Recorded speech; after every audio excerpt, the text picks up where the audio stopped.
So picture this. You're a newlywed and you travel all the way to a beautiful paradise for what was supposed to be an amazing time with your new husband. But then that dream turns into terror when the husband you recently exchanged IDs with beats you to death and leaves your body in a pool of blood in a hotel bungalow.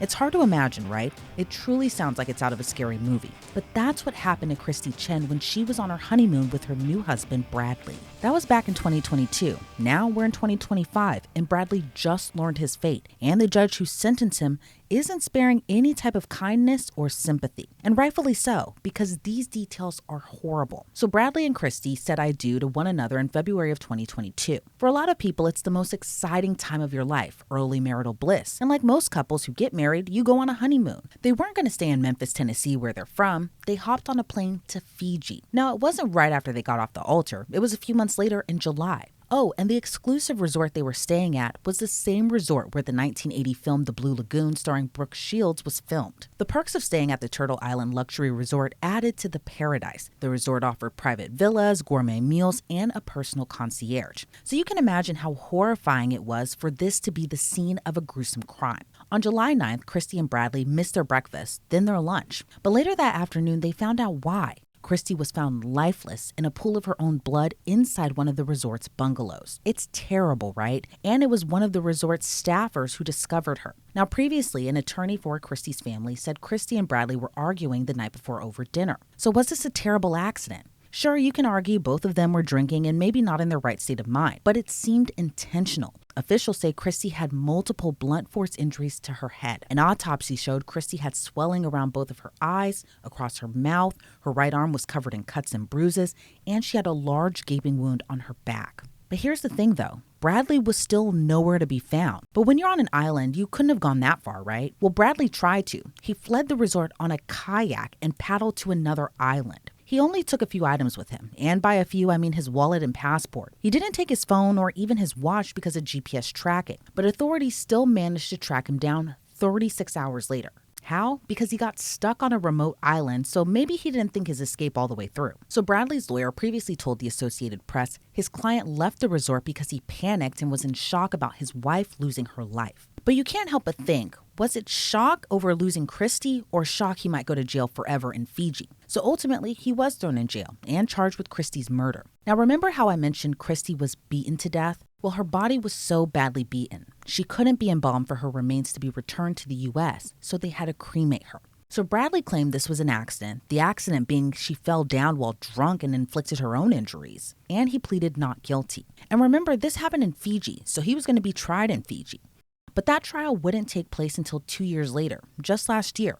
It lasted about a week, and it shouldn't be a surprise he was found guilty. The judge said no one else was responsible for Christe's death. In their ruling, the judge wrote, "From the totality of the evidence, I am satisfied the prosecution has disproved the defense of provocation. Having considered all the evidence in its totality, I am of the opinion that the prosecution has proved the charge of murder against the accused beyond reasonable doubt."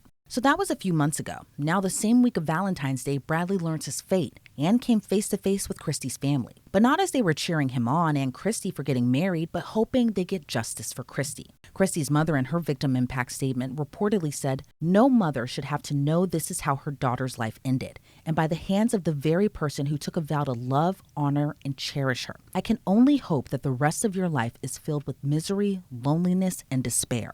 Now, Christe's father also had heartbreaking words to the man who likely asked for his blessing in the first place. Her father said during his victim impact statement, "She was my only child, my little girl, and my reason for living. Each day since her death has been a struggle to find meaning in a life that now feels empty." So Bradley was convicted in a bench trial, meaning no jury. The judge had final say, and that same judge who found Bradley Dawson guilty said, quote, "What should have been a truly joyous and memorable vacation was turned into a nightmare for the deceased and her family, causing much pain and sorrow to them. And Bradley's fate means he won't be leaving Fiji for a long time, likely the rest of his life. He was sentenced to a mandatory life in prison." Let's break this down with criminal defense attorney and former prosecutor Anthony Osso. Anthony, thank you so much for joining me today. Before we get into this sentence, what's your reaction to this case overall? I mean, Christe and Bradley were newlyweds, and then he beat her to death while they were on their honeymoon. What's your reaction to this horrible, horrible story? Gruesome, and sort of appalled. Uh, Anytime you have a killing between two intimate partners, it's tragic. And this type of killing, a beating, is just so, it's a very up close and personal way to commit such a crime. So, really just gruesome and a tragedy for her and the family.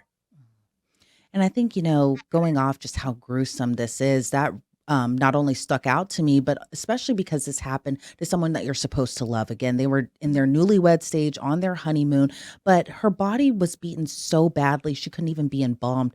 So, my question to you is, given just how bad overall, the extent of her body was, the extent of the injuries, do you think it's possible Bradley may have been abusive to Christy before this incident happened? A great question, Elizabeth, because I think one of the big things you want to look at in a situation like this is what was the relationship looking like, or what was it like leading up to this, right? Did it just happen overnight? And typically that's not the case. So I imagine that for something like this to take place, that there had to have been some abuse leading up to the murder. And, this case was tried in Fiji, but say this case was tried in the United States. What type of charges do you think Bradley Dawson would have faced if he was charged and tried in the US? Do you think it might have been second degree murder, manslaughter, first degree murder, possibly? Where do you think that his charges would have faced had this been in the US? Yeah, so it depends a lot on where he's being tried, what jurisdiction and what state. You know, but most likely, when you've got a specific intent murder, meaning he intended to cause the death, you're likely looking at first degree murder. And so I imagine that he'd be facing very similarly, maybe a minimum of life, or at least some punishment range where life sentence is included. Yeah. And, Bradley's defense was an interesting one. And in my opinion, didn't really make any sense saying that she fell down and inflicted her own injuries after the two, were drinking, dancing the night before, all of that stuff. But what do you make of that defense? And as a criminal defense attorney, is that something you might have used, that this was just a terrible accident? On its face, I don't think that it is, as a defense attorney, the defense I would have personally gone with. Again, I have not been through the entire case file, but just based on what I'm seeing, um, like the judge said in the sentencing order, the injuries really were not consistent with a trip and fall. You've got bruises all over the body. You've got large wounds in several different places. So that's just inconsistent with falling. I think the more likely argument, if I'm in Fiji, is probably an identity argument. Now, if I'm in the United States, depending on what jurisdiction, that opens up a plethora of different arguments. For instance, was there some sort of sudden passion, or maybe even a self-defense argument, depending on what the actual physical evidence on the scene looked like.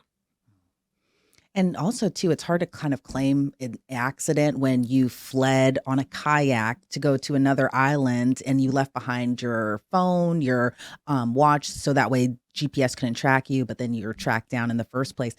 So I want to ask you what your thoughts are on just the fact that it feels like Bradley took kind of extreme lengths to kind of try to get away with this. Again, taking that kayak in the middle of the night over to another island. What do you make of just his escape plan?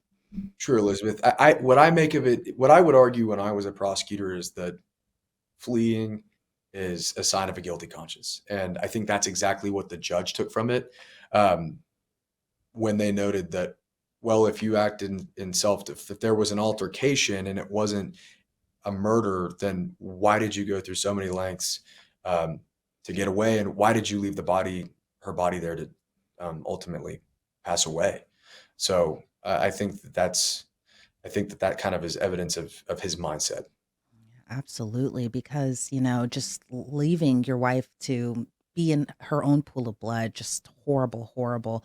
Are you surprised, given the defense in this case, or even that the defense claimed that this was an accident? Are you surprised that Bradley Dawson didn't take the stand, given that he said that this was all an accident? And say you were his attorney, would you have advised him to get on the stand? Whether or not to put your client on the stand is a case by case situation. I think more times than not, you don't see defendants take the stand because they open themselves up to a plethora of questions, especially if you've got a a good prosecutor on the other side. So I'm not surprised that they didn't put him on the stand. I think that the better argument would have been probably to point at the empty chair in the room. But if you meet with your client and you said that they might do well, or that they have a legitimate alibi, then maybe that is the route I would have gone. But I don't think it's surprising he didn't take the stand, and I don't know that I would have put him on the stand.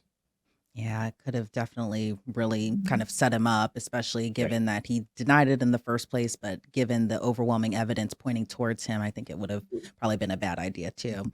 And And obviously, you can open the door to other types of evidence sometimes. So the defendant might make a misstatement, and you can open a can of worms that, as a defense attorney, you don't want to open. So just something to keep in mind.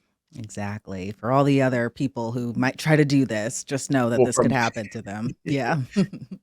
And of course, we know, Bradley was convicted in yes. Fiji, sentenced this month. But what's your reaction to the judge's statement in their ruling? It was a truly joyous and memorable vacation that was turned into a nightmare for the deceased and her family, causing much pain and sorrow to them. What do you make of that statement? Having dealt with a lot of cases like this, I thought it was an interesting. I mean, I agree, right? It's a honeymoon in Fiji, and it should be a joyous and memorable experience.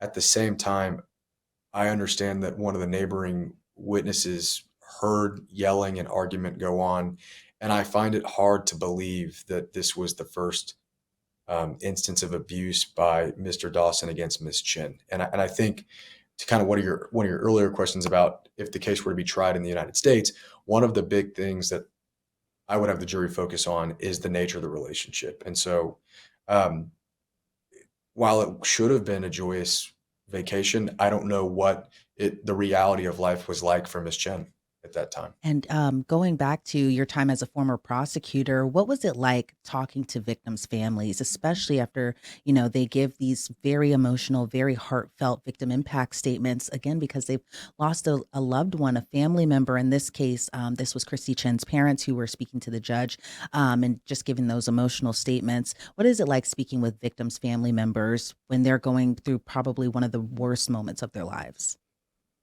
I think it's arguably one of the most difficult parts of the job. And it's one of the most important parts of the job, because your responsibility as a prosecutor is to seek justice for the victim, but also seek justice for the family members who are indirectly victims of any case. So I will say that when you can bring a positive verdict and some form of justice to a family, it's rewarding. But no verdict is ever going to heal the wound completely that family's going through. And so it's always a difficult job. Absolutely. And of course, our heart goes out to Christe Chen's family members and loved ones at this time. Anthony, also, I want to thank you so much for your insight into this case. I really appreciate it. Before we sign you off, is there anything else you'd like to add? No, I think we've covered most of it. Thanks for having me, Elizabeth. Of Thank you again, Anthony. I really appreciate it. course. And Bradley Dawson will be eligible for parole after 18 years. According to reports, he does have 30 days to appeal his sentence. Reporting for Law and Crime, I'm Elizabeth Millner.